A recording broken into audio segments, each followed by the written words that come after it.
A lot of people don't know about Beaver Island, but we've got beautiful beaches, we've got a lot of trails, and then when you come to the museum, you learn about, we have the only king in the United States, self-appointed king, but the only king. And then we've got this beautiful mural.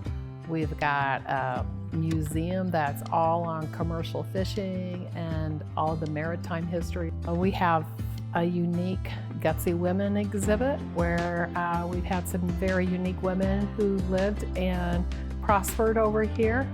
We've got the lighthouse history. There are 2 lighthouses on Beaver Island. Elizabeth Whitney Williams, she was one of the lighthouse keepers for the Whiskey Point Lighthouse, and she's a well-known female hero in lighthouse history.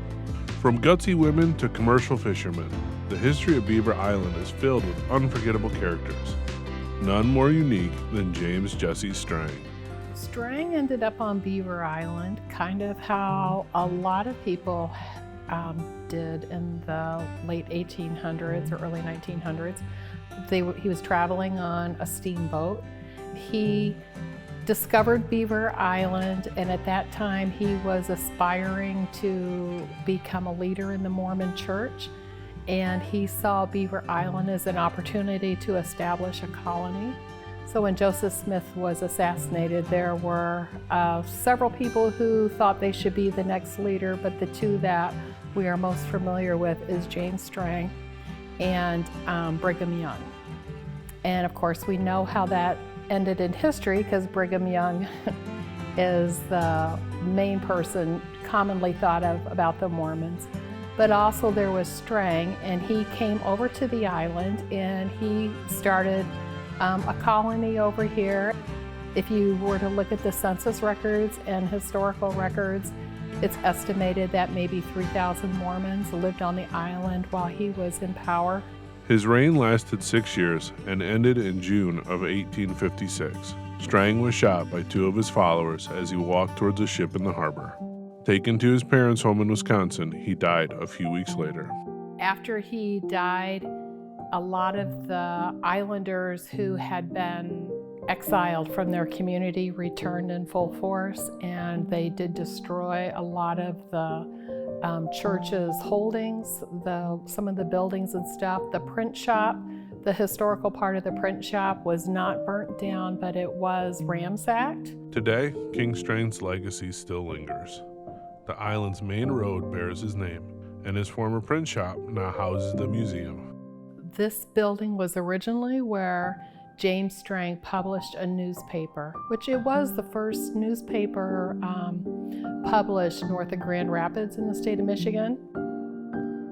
The Historical Society also preserves the home of Fedor Protar, who first arrived when a steamboat sought refuge from a Great Lakes storm in the late 1800s. He is known as the Saint of Beaver Island. He was beloved by the people on the island, and once they knew how intelligent he was, I mean, he was a man who came from Eastern Europe, and he was obviously well educated. I mean, before he came to Beaver Island, he also ran a newspaper, and he was a thespian. When he got over here and he was doing so well with his farm, the islanders started coming to him and asking him for advice about their own animals. Eventually, they started asking for tips for health care, and he helped them, care for them when they were sick, and gave them ideas for home remedies and such. Protar lived quietly here for 32 years, tending to the medical needs of its residents. He offered remedies freely, asking nothing in return. Upon his passing, the community inscribed these words on his monument: "To our heaven-sent friend, who never failed us. In imperishable gratitude and admiration, his people of Beaver Island." As the largest island in Lake Michigan, Beaver Island remains an unspoiled retreat where adventure and nature meet. Visitors come to hike its trails, enjoy its waters, and savor the slow rhythm of island life. Like those who came before her, Miss Mary felt the island's call after just one visit. Larry and I got married, and we came up here for a honeymoon. We were only here one day, and I was on the boat going home, and I started crying. And I wondered why was I crying. And then I realized I couldn't leave. I couldn't go home. That I already had transferred my home to here. So I moved here, and it's been great ever since. It started out just named homemade goods, and it was whatever I could make, and I did pretty good. Bought a building in Chicago, and when I sold the building and moved up here, Larry said, let's make it a toy museum, because we have lots of toys. So we did, and we decided to make it look like a house. I don't want it to look like a business, so we make it like a house. And we'll leave the trees and leave everything growing wild. I know that when those kids walk in the door, they are churning with excitement, and they're going from thing to thing. They don't know what to do, really, because there's too many things. So they pick one and hold it, and then they go around and get a couple more, and they're holding like this, and so I give them a basket, to put things in. And most things are very reasonable, so they can get them. But it's just like Christmas to them walking in the door, that's what it is. And if they don't have any money, I just give them things. I don't care. That's not the point, The point is them. So, I'm so happy to see them.